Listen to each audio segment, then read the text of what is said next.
Je m'appelle Hina Mweura Cross et j'ai 31 ans. Je suis ici pour dénoncer les tirs nucléaires perpétrés par l'État français en Polynésie. Tirs que j'ai connus jusqu'à mes 7 ans et dont mon peuple et moi subissons aujourd'hui les lourdes conséquences. Je suis là pour lever le voile sur les milliers de victimes indirectes. Des enfants morts-nés, handicapés, atteints de malformations, des milliers de malades atteints de cancer, qui agonisent et de nombreuses morts que l'on ne peut pas quantifier puisqu'aucune étude n'a été faite. Un peuple condamné à être malade sur des générations et générations. Mon peuple. Car pendant 30 ans, messieurs, dames, nous avons été les souris de laboratoire de la France.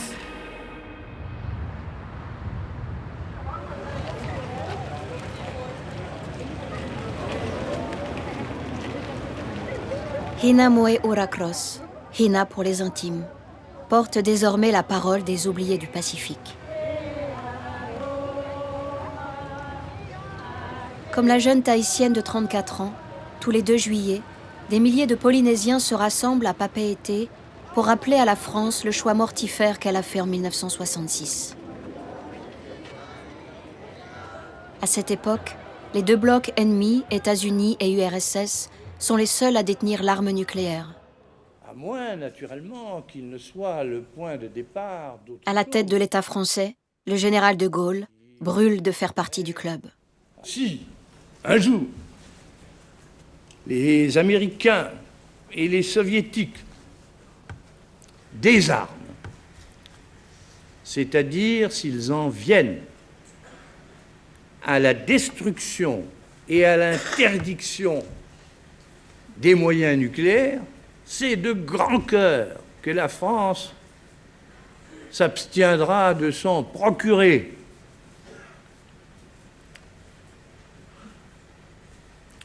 Mais il ne semble pas qu'on soit au point d'en venir là.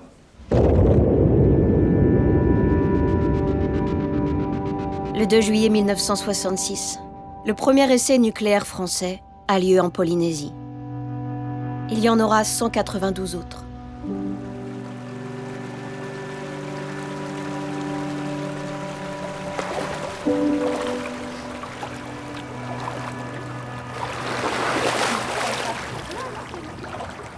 Dans notre famille, c'est surtout du côté de ma maman qu'on a plusieurs maladies. Ma grand-mère, cancer de la thyroïde. Après, il y a eu ma tante. PPRT aussi. Mon arrière-grand-père, ma maman et ma sœur aussi.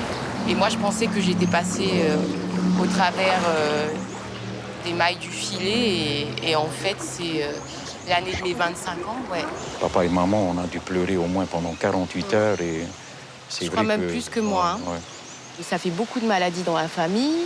Et c'est de là que s'est posée la question aussi pour moi. Et avec d'autres témoignages, en fait, de gens qui disaient « Je ne veux pas avoir d'enfants parce que j'ai pas envie de faire des enfants malades ».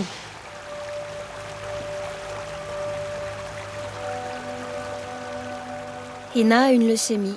Sa maladie a été déclarée il y a 9 ans. La fin de l'innocence.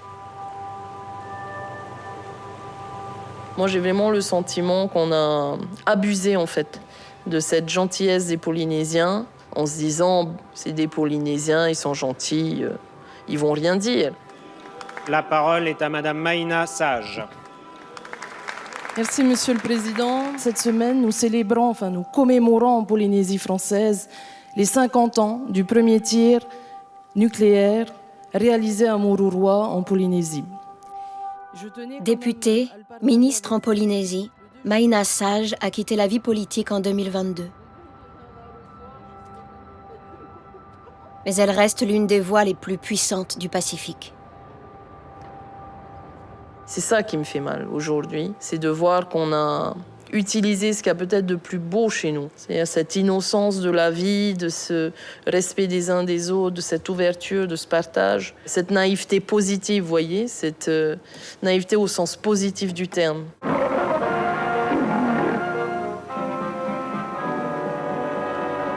En 1946, les Américains sont les premiers à profiter du Pacifique Sud pour leurs essais nucléaires. Les îles Marshall, dont l'atoll de Bikini, deviennent leur terrain de jeu.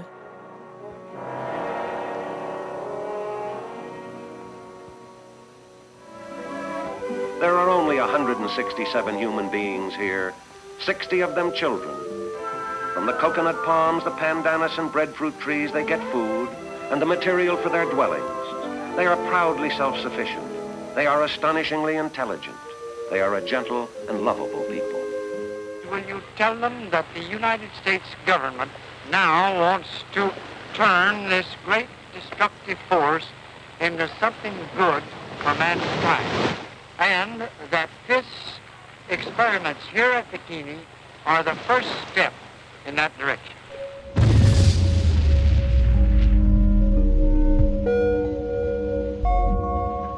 Il y aura 67 tirs américains en tout sur les 1225 îles Marshall. Des confettis perdus au milieu du Pacifique.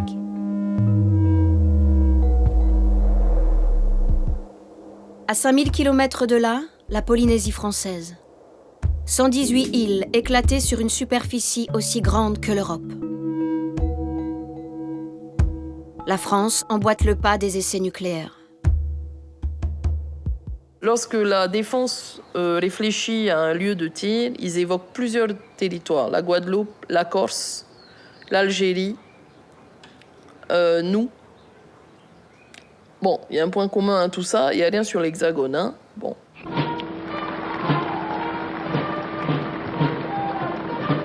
L'État français choisit la flatterie pour mieux séduire les Polynésiens.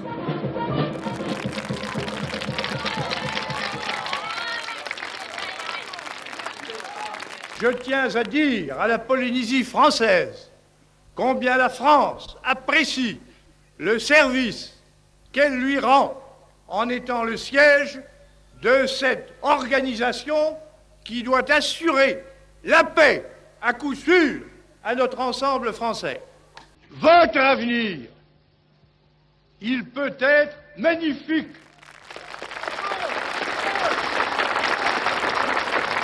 Le discours de De Gaulle, il est terrible, il est effroyable. Il y a quand même un esprit néocolonialiste qui naît derrière ça.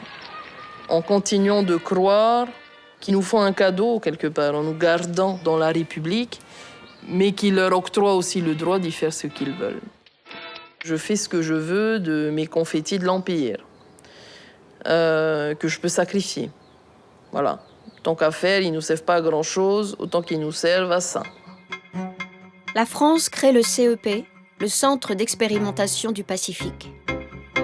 Un intitulé scientifique pour une opération militaire. Les Polynésiens voient dans ce vaste chantier une perspective d'avenir. Les ports se développent, les emplois se multiplient.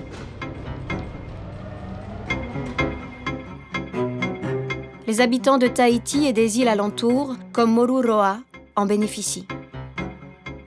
L'atoll désert s'est progressivement transformé en une base militaire impressionnante. C'est l'époque de l'opulence.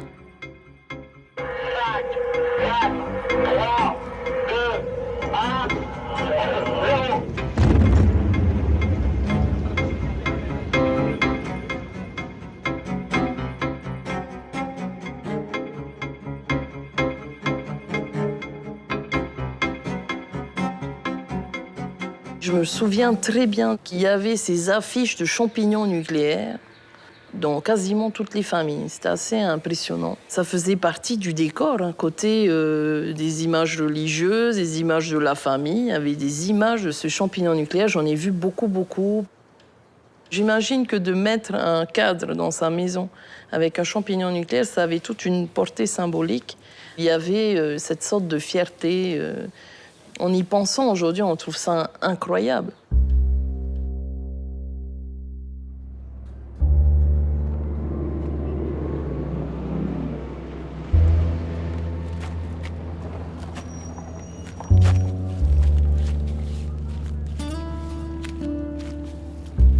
J'ai eu un ostéosarcome, une tumeur à l'os, un cancer quoi. Un cancer à l'os, voilà. Du coup, ils m'ont bloqué le genou. Du coup, j'ai toujours ma jambe, quoi. Et raide, quoi.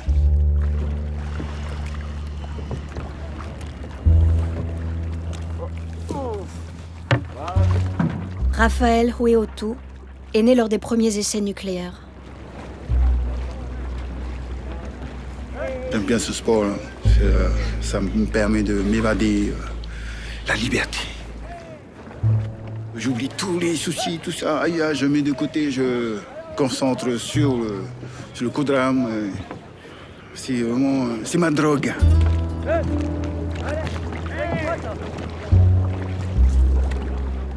J'ai un frère qui a un problème cardiaque. J'ai ma sœur qui est décédée à 56 ans d'un AVC. J'ai mon père qui a travaillé à Moruroa qui est décédé aussi d'un AVC.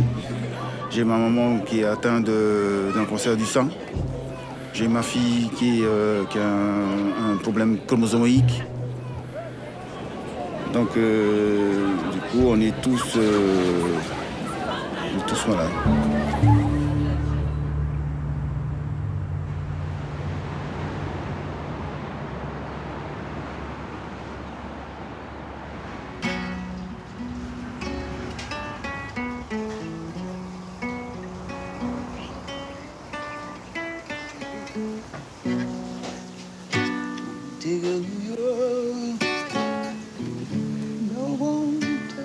Tiens, tu vas les mettre dedans? Allez, bien. Voilà. C'est piqué. Ouais. On attend qu'il docteur Sueur. Oui. C'est le médecin qui a suivi Mahiné quand elle était petite. Il lui a fait faire plusieurs examens pour savoir ce qu'elle avait, puisque Mahiné, petite, ne parlait pas, elle avait un gros retard de langage. On a presque pu penser qu'elle était autiste, mais non. Et puis on a découvert après qu'elle avait une anomalie génétique. Bah, dis donc, elle est belle, hein, la salade.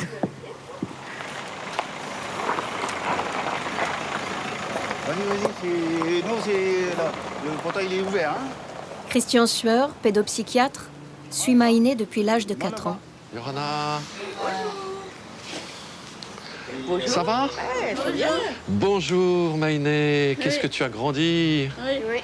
Bonjour. Bonjour toi. C'est toi né. T'es toi né? Yorana. Et l'aîné, lui c'est l'aîné, c'est Yohanné. Le grand. Le grand. Il n'a pas vu la jeune fille depuis une dizaine d'années. Oui. Et alors tu as quel âge maintenant?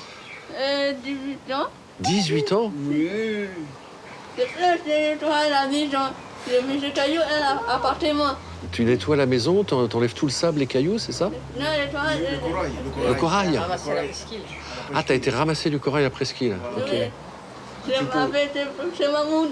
On a pu identifier tout un tas de symptômes qui ne collaient pas avec un diagnostic psychiatrique. Voilà. Et donc j'ai demandé des tests génétiques. Et là, énorme surprise, moi j'avais jamais reçu un test génétique qui parlait donc de translocation, c'est-à-dire un morceau de chromosome qui a migré vers le chromosome 10. Et le chromosome 10 est un chromosome qui code pour des questions de développement neuropsychiatrique.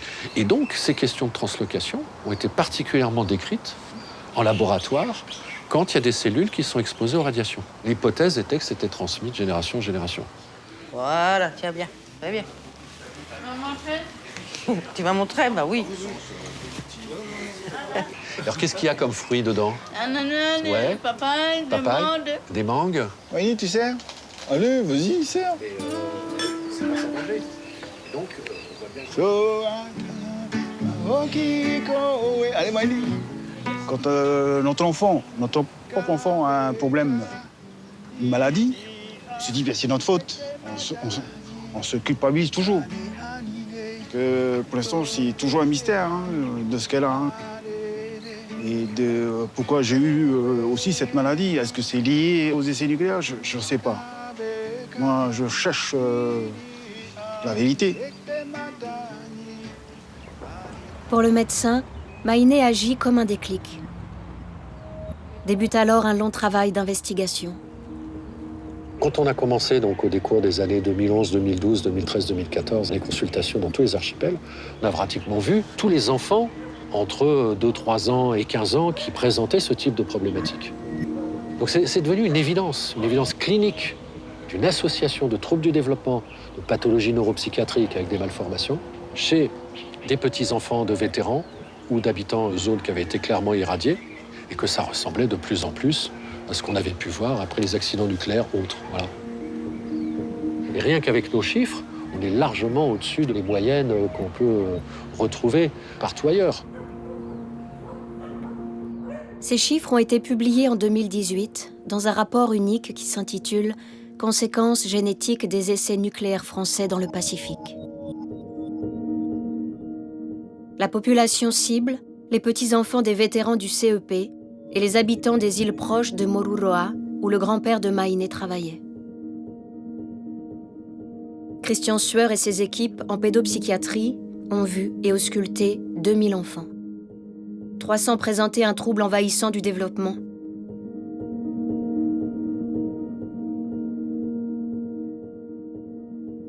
Sur les 300, 69 avaient en plus des retards mentaux et des anomalies génétiques. Presque un quart. Mais surtout, près de 80% de ces enfants ont des parents atteints de maladies liées au nucléaire. Dans le rapport, l'hypothèse d'une transmission générationnelle est alors évidente.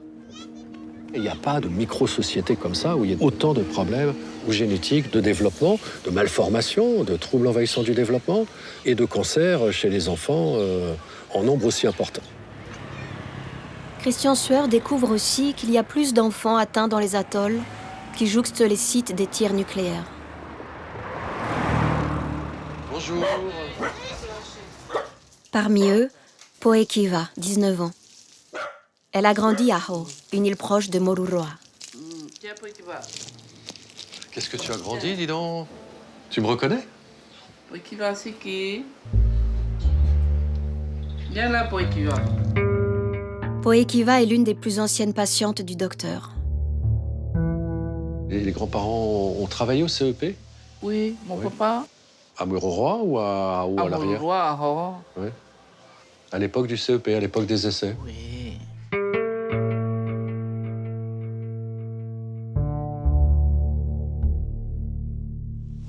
Mon papa, ma maman. Ma maman, elle a le cancer du poumon. Ta maman qui est décédée il y a quelques années maintenant? Oui. Moi, j'ai la thyroïde. Je prends mon thyrox 150 à vie. Voilà la maman. Sa mère qui a un handicap profond, on pourrait dire. Hein? Mental. Oui. Mon petit frère, trisomie 21, il prend un traitement juste pour sa goutte et puis la tension. Et pour qui va, cette maladie, ça ne vient pas toute seule comme ça. Hein. Il faut vraiment y a un accrochage de quelque chose. Hein.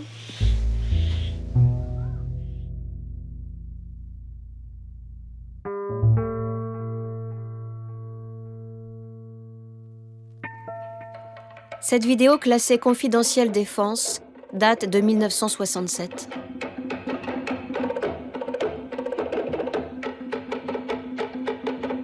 Mururoa, J-2. Le matériel restant sur le site hors des effets mécaniques ou thermiques de l'explosion est mis sous vinyle pour éviter d'être contaminé par une retombée éventuelle.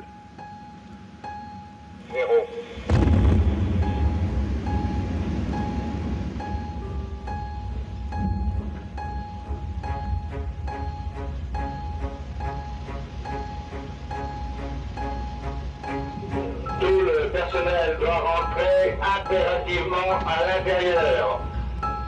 Tout le personnel doit rentrer impérativement à l'intérieur. Le personnel militaire et civil du CEP, le Centre d'expérimentation du Pacifique, doit évacuer les atolls contaminés après les essais. Le lendemain du tir, la zone montre la trace des effets de l'explosion. Le tir a entraîné une certaine contamination. Le centre SMSR décontamine les matériels terrestres et navals. L'atoll ne pourra être réoccupé qu'après un certain temps.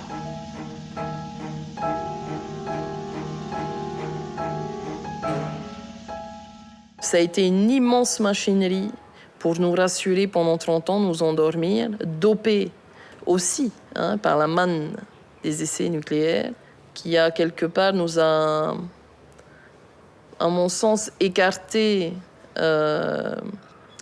notre regard de l'essentiel.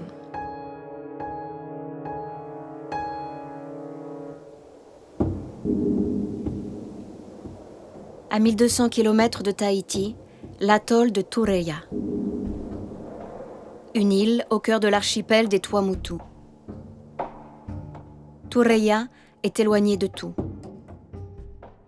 Un vol par semaine et un cargo une fois par mois.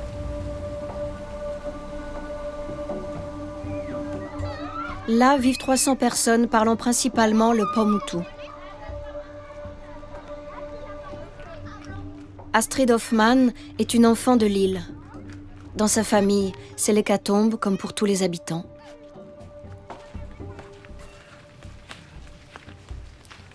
Mémé!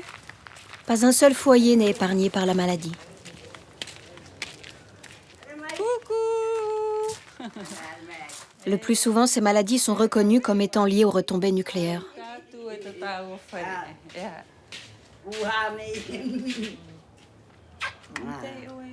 Ito ay Mémé.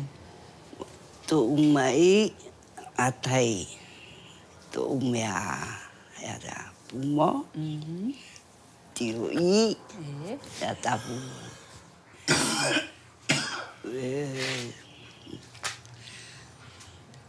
Tu trabalho tu e concerto. Ito etane Mémé, o poeta onot concert, E. E ora we onot pai o Mururua? E. E tana concert. Nape? Tana pa mea mai. Nai concerto na mea. Je crois que la France, l'État français, avec les essais nucléaires qu'ils ont fait là-bas, ils nous ont fait vraiment du mal, quoi. Je demande le pardon, que l'État demande pardon au peuple de Tureia.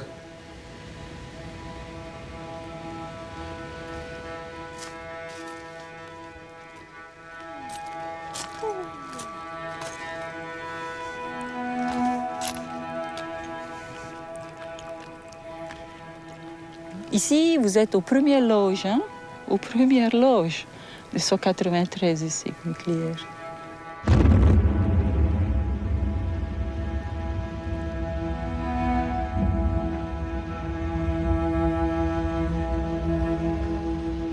Vous voyez, hein, le champignon d'ici, hein, de Tureia, 100 km, c'est rien. Hein.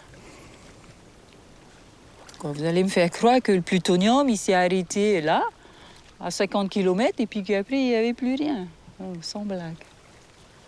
Toute la pollution atmosphérique, de l'air, de l'eau, et tout ce que tu veux, essai après essai, ma terre, elle a encaissé toute cette pollution-là. Ben, l'eau, évidemment, l'eau de pluie, nous, on boit que de l'eau de pluie. Elle était empoisonnée, l'eau des cocotiers, le lagon, et nous, on se nourrit essentiellement de ça. Les humains ont été contaminés. Voilà.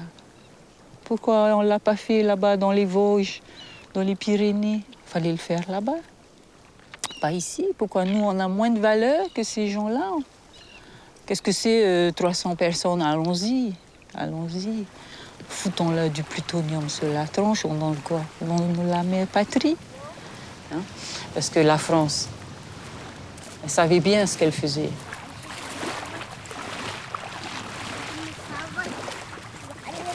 Lorsque je me suis intéressée au sujet du nucléaire, j'ai vite vu, finalement, au travers des récits, des histoires, des documents, qu'il y avait vraiment une campagne promotionnelle.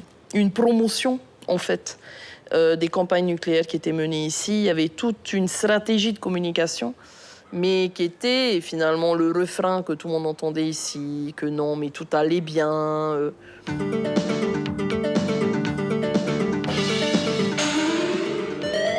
Sécurité des personnels de l'atoll et de l'environnement, c'est pour tous, à Mururoa, l'absolue priorité.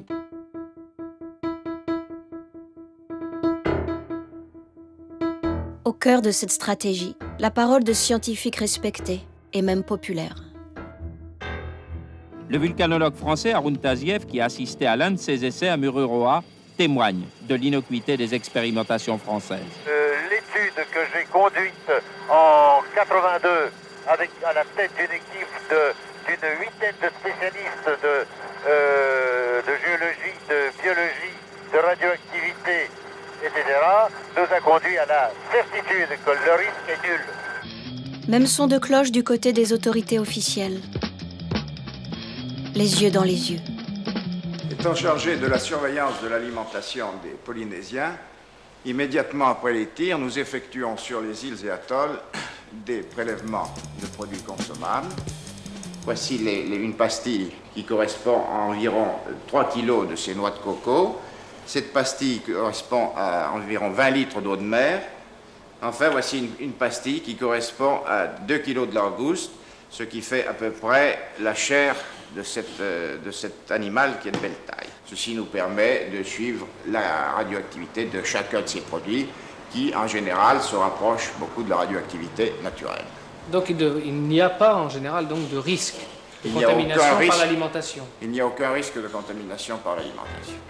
Ainsi, on peut être assuré que toutes précautions ont été prises pour que les essais français n'affectent en rien la santé des populations proches ou éloignées des sites d'expérimentation et perturbent le moins possible leurs activités habituelles. Lors de la campagne de tir de 1968, l'État français change de méthode avec les habitants de Tureia. Les tests sont ceux de la bombe H, beaucoup plus puissante. L'État décide d'évacuer l'île. Et il a fallu faire partir les gens sur Papeete. Mais les raisons réelles de cette opération resteront secrètes. Pour leur éviter tout risque radiologique, aussi minime soit-il, la commission consultative de sécurité, présidée par M. le haut-commissaire à l'énergie atomique, avait recommandé l'éloignement des habitants de Tureia au moment de l'exécution des tirs mégatoniques de la campagne 1968. Répondant à ce vœu, le gouverneur de la Polynésie française leur a offert un séjour de vacances à Papeete à l'occasion des fêtes de juillet. Mais sauf que personne ne voulait aller à Papeete. Qu'est-ce qu'ils ont fait? Ils ont donné de l'argent pour payer chaque cochon, parce qu'il y a les cochons, il y a les chiens, il y a les poulets, qui va s'en occuper? La perception d'un pécule agrémente les préparatifs du départ.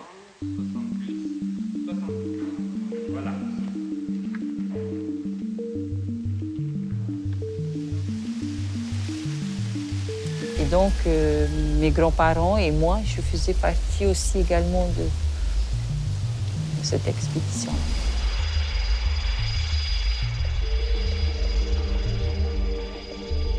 Astrid Hoffmann est cette petite fille habillée en bleu. Sur ces images, elle est avec sa grand-mère. À cette époque, celle-ci, comme les autres habitants, croit bel et bien à des vacances. Les essais français se poursuivront en Polynésie jusqu'en 1991. En juin 1995, le président Jacques Chirac décide de réactiver les essais nucléaires dans le Pacifique. Monsieur le Président, Monsieur le Président de la Commission, que je suis heureux de saluer, Mesdames et Messieurs les députés, je tiens d'abord à vous remercier pour vos aimables paroles. La contestation est contagieuse.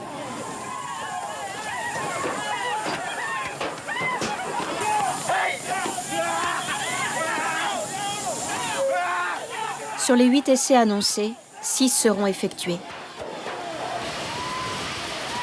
L'État finit par capituler. Mais il tentera d'en dissimuler les conséquences jusqu'en 2006. C'est un sentiment d'abord très attristé, bien sûr la colère, de voir à quel point, pour raison d'État, on a pu soutenir des mensonges d'État. Ce sont des mensonges d'État, bien évidemment. Parce qu'on sait très bien que très tôt, les conséquences sont sues du petit milieu de la défense. En 2006, une enquête initiée par l'Assemblée de Polynésie confirme les informations tenues secrètes pendant de longues années par le ministère de la Défense. Le document parle même de maladie du secret. Selon cette enquête polynésienne, les essais nucléaires, notamment atmosphériques, ont provoqué un problème de santé publique majeur en Polynésie française. Elle révèle également un impact sur l'environnement. Ces images amateurs, transmises par un ancien militaire, contredisent toute idée de précaution défendue par l'État français.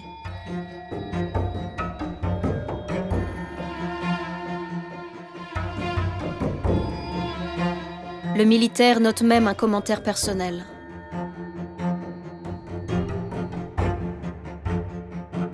2006, une date clé. L'État français ne peut plus mentir. Il ressort alors un rapport des coffres du ministère de la Défense. » Donc il y a ce fameux gros rapport de Julien de la Gravière, délégué à la sûreté nucléaire en 2006, qui va nous livrer un rapport extrêmement précis, tir par tir, de ce qui a été fait, où il y a eu un accident, pas d'accident, enfin, waouh. 41 essais auscultés tir par tir, sauf que ce n'est qu'un début. En 2021, un journaliste et un scientifique, membres du collectif Disclose, publient une nouvelle enquête. Arrive en 2021, mars 2021, les révélations du livre Toxique. Pour moi, c'est une déflagration, si vous voulez. En clair, Toxique nous dit tout ce qu'on vous a dit, effectivement, sont des pistes de vérité, mais dans les faits, c'est 2 à 10 fois plus grave que ça. Je me dis, si tout ça est vrai, ça veut dire que même en 2006, quand l'État nous délivre cette première vérité sur le nucléaire, même là, il continue à mentir.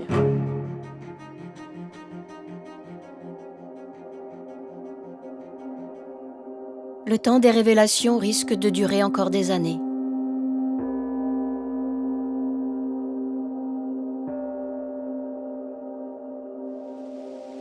Le temps des indemnisations, lui, a déjà commencé.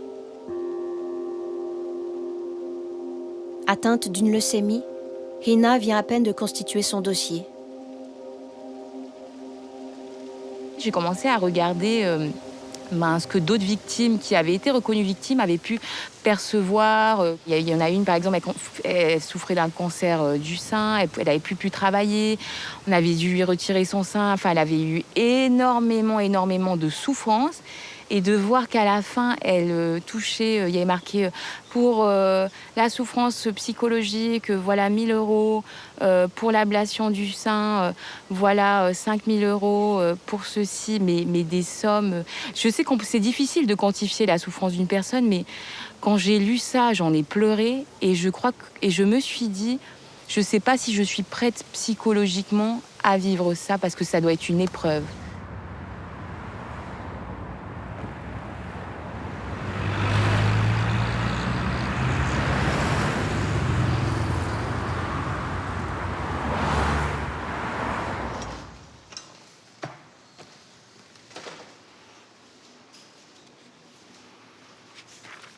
Yorana, il faut que tu me remplisses tous les formulaires qui sont là.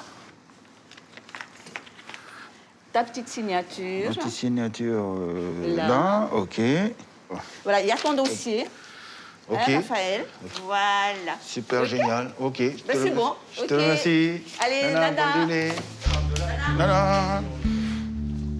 Raphaël récupère les preuves de son cancer de l'os pour son dossier. Depuis 2010, une loi indemnise les Polynésiens qui ont vécu entre 1966 et 1998 sur le territoire. Il s'agit de la loi Morin. Parmi les conditions, que leur maladie entre dans une liste de 23 pathologies reconnues comme étant liées au nucléaire. C'est le cas de Raphaël.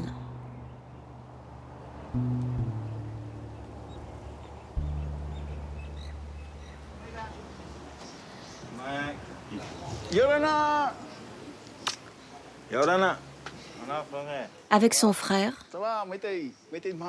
il essaie de comprendre comment il a pu garder le silence si longtemps. Je vais souffler un coup avant d'ouvrir parce que là, c'est vraiment important. Ouais. Voilà, il est bien compact. Hein. Alors, voilà. Hein. Tibia gauche. Voilà, c'est bien ça. Ostéosarcome, c'est le nom de la maladie. Cancer de l'os, quoi. Pendant un an et demi à peu près, j'ai été sous chimio, quoi. 31 ans. Et là, le fait de découvrir ça, ça me... C'est venu qui remonte, quoi. Ah oui, je... Eh oui. J'en ai souffert. J'en ai bavé, là. J'étais tout seul, en plus. En plus, t'es tout seul, quoi. Ouais.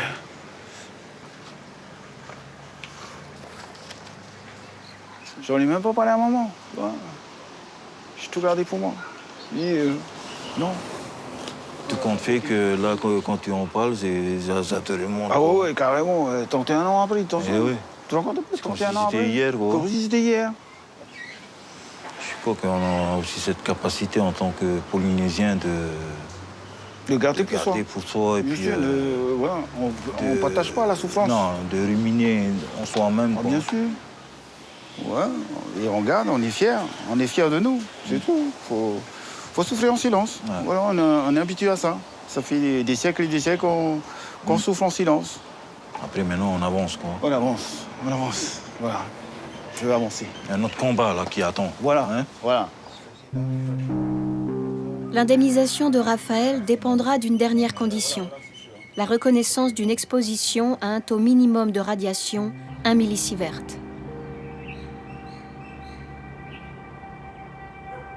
À cause de ce frein, plus de la moitié des demandes d'indemnisation sont aujourd'hui rejetées.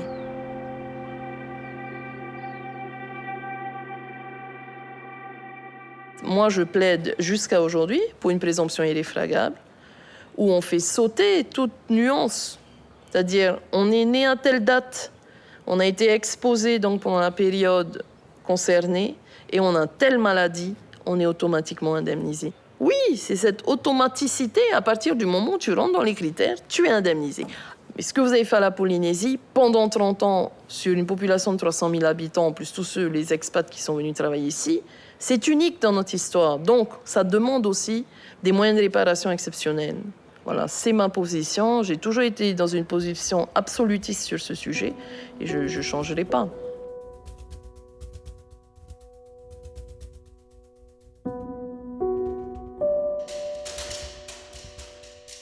Le président de la République, Emmanuel Macron, en visite en Polynésie en juillet 2021, a refusé l'automaticité des indemnisations.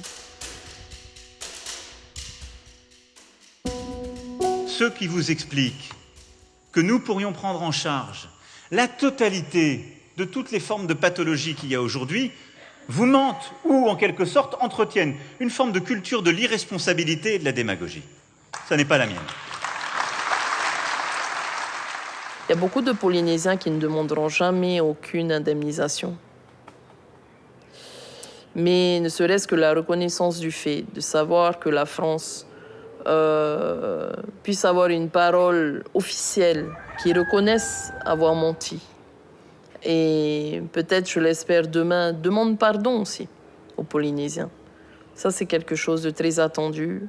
Donc, ce qui est important pour moi aujourd'hui, c'est de reconstruire un partenariat qui reconnaisse cette histoire, qui la répare avec, avec décence. En 2021, sur près de 300 000 Polynésiens, seuls 111 ont déposé une demande d'indemnisation. Vous savez, un Pomtou, un Polynésien, ils n'osent pas affronter. Vous savez pourquoi? On les a tellement sous-estimés qu'eux-mêmes, ils se mettent dans la tête. Poiri paye mato. Teta aori. Poiri. Ah, ben lui, c'est mieux que moi. Ben aussi. Ben, ils ont honte. Parce qu'il y a beaucoup de gens qui sont illettrés. Ils ne savent pas lire, ils ne savent pas écrire. Alors tout de suite, ben, ça fait honte. On ne va pas oser demander parce qu'ils ne comprennent pas. Et puis, ils n'ont pas d'argent pour la papette. Le billet d'avion est extrêmement cher. Comment ils vont se déplacer? Ils vont se loger où? Ils vont manger comment? Et s'ils ne comprennent pas, ils ne savent pas lire, ils ne savent pas écrire, comment ils vont faire? Mémé! Mémé vient d'arriver à Tahiti. Son voyage entre Tureia et Papeete a été pris en charge pour raisons médicales. Tu vas bien?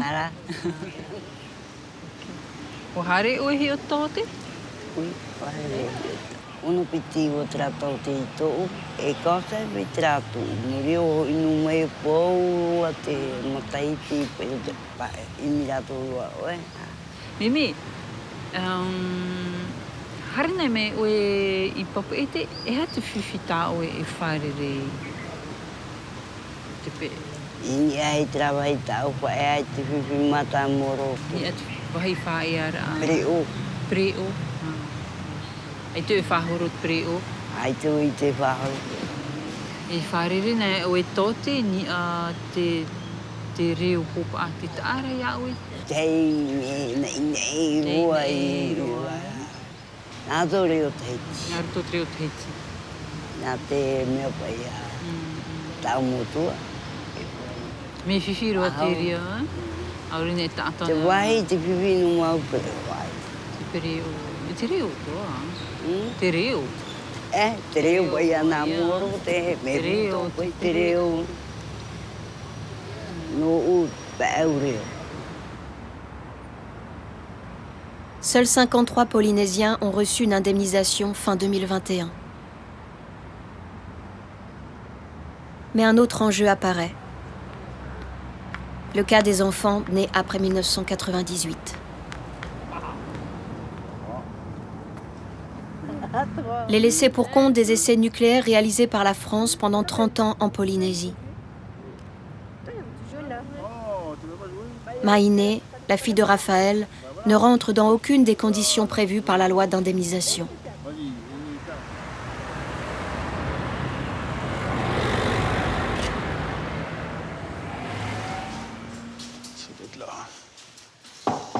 Avec son avocat, il ne veut pas en rester là. Rana, Raphaël. Oui, Thibaut, enchanté. Oui. Installez-vous. Très très belle table. Waouh. Ouais, hein, elle est jolie celle-là. Ah ouais.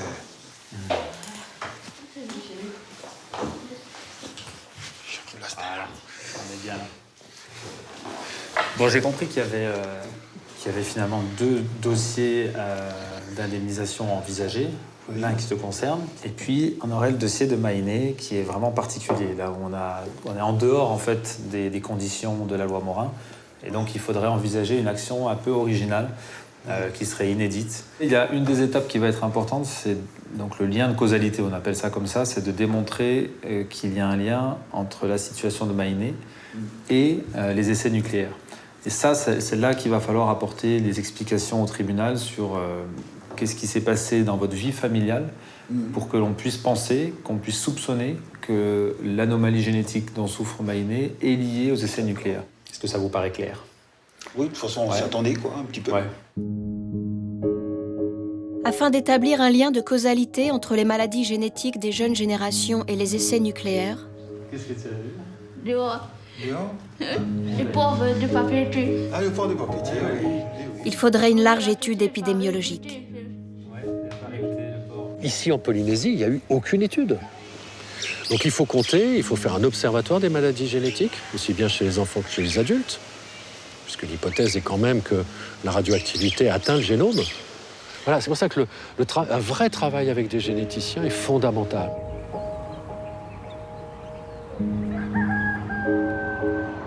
C'est le combat d'Ina.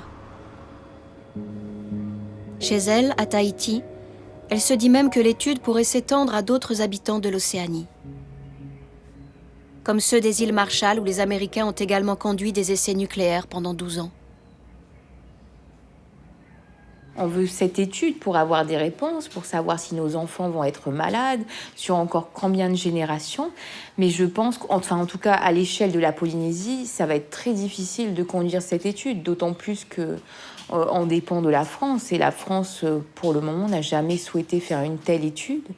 Et donc, il me apparaît nécessaire que toutes les victimes des essais nucléaires dans le monde, par exemple le Kazakhstan, les îles Marshall, l'Australie, on s'unisse en fait et qu'on mène une étude ensemble et que cette étude pourra s'appliquer à tous les pays en fait. Recording in progress. Elle espère trouver une alliée auprès d'Ariana Thibon, une activiste des îles Marshall, confinée depuis 2 ans à cause du Covid. Hi, good morning. Good morning. How are you? Good, thank you. Thank you for the meeting. So I had a few questions about your struggle in your country. I wanted to ask you if you think that the disease can go to our child and grandchild. Oh, I definitely think so. There's a lot of cases where if the grandparents were exposed to the nuclear testing, their great-grandchildren would somehow end up later with cancer, or their grandkids would give birth to babies that are deformed. So far, since the nuclear testing era until now, I think this is like 4th or 5th generation, and there is still cancer. I believe that cancer and genetic defects definitely is transgenerational. But the thing is, we have not, like for the RMI government, we have not been able to prove it, identify or like secure scientists that would be able to conduct that sort of research for us. How do you think we can help each other for our struggle as a Pacific women, Pacific Islanders? Yeah, I truly believe that once one of us gets to it, we would be able to be each other's pillar and resource for our problems. Thank you for your time. Have a good day. Bye.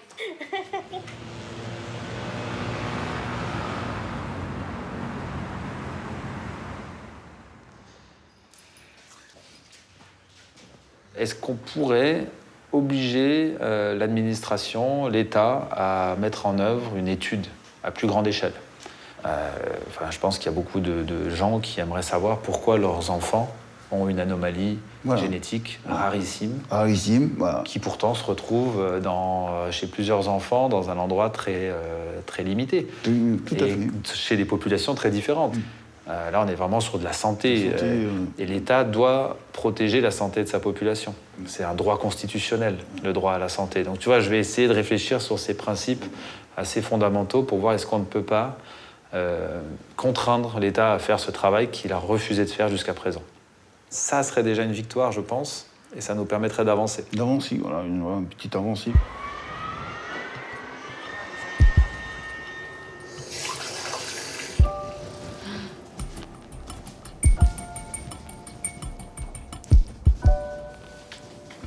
Because prove that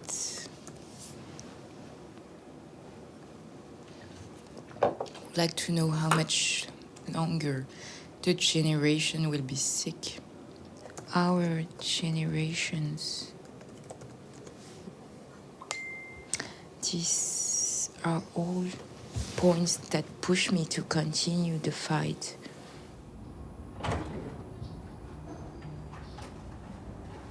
Je vais être la voix de la Polynésie et du Pacifique aujourd'hui à ce forum international. On est tout petit sur la carte, mais on est là et voilà ce qui s'est passé en fait. J'ai une scène internationale, donc je veux le crier haut et fort. Ça me permet aussi de mettre un cadre par rapport à mon combat. Qu'est-ce qui a été fait ailleurs? Donc c'est ça, échanger, sharing our story. And together, on peut faire quelque chose de bien. Ce forum réunit les victimes du nucléaire à travers le monde. Des populations du Pacifique, mais aussi des Kazakhs, des Japonais, des Amérindiens. Une vingtaine de pays sont concernés. Hello, excuse me. Sorry for that question, but where are you from? Oh, I'm from Marshall Islands. Nice to meet you. I'm from French Polynesia, and I was looking for someone from Marshall Island to talk about our story that are similar. You know, the U.S. has this thing with keeping things secret. Yes. And then downplaying the whole problem. Exactly. And then making it seem like it's our fault. Yeah. When in reality it's their fault. We did not ask them to bring their weapons to test on our islands. They saw, oh, there's a small indigenous brown population here. And because of their geographic location, why not? Let's test nuclear weapons on their lands. And I mean, it's important that we attend conferences like these to ensure that the whole world knows about our story. Because I'm sure your story is not written in history books. It's not taught in the classroom just like mine. Yeah. And so, in order for this work to be out there, we, as ambassadors of our people, of our culture, of our islands, we need to be out there sharing this story with the whole world. Yeah. Oh, thank you so much for what you say. Thank you. Thank you.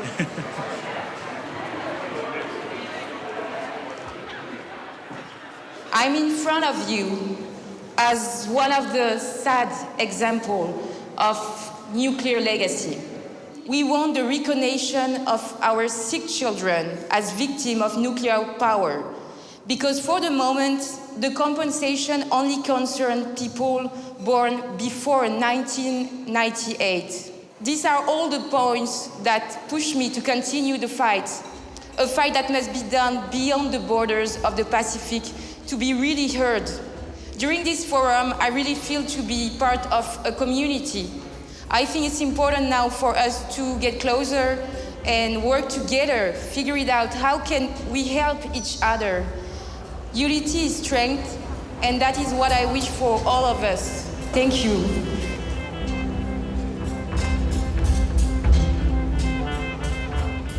En s'alliant, les oubliés de l'atome font un pied de nez aux États qui les isolent pour mieux les ignorer.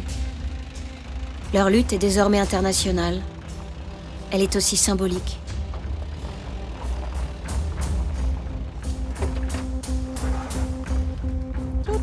Oui. Chaque trace compte et appartient à la mémoire des victimes du Pacifique. Ce sont les derniers blocos qui restent en Polynésie. À chaque fois qu'il y avait les tirs, les militaires venaient nous chercher et nous amener ici le temps du tir.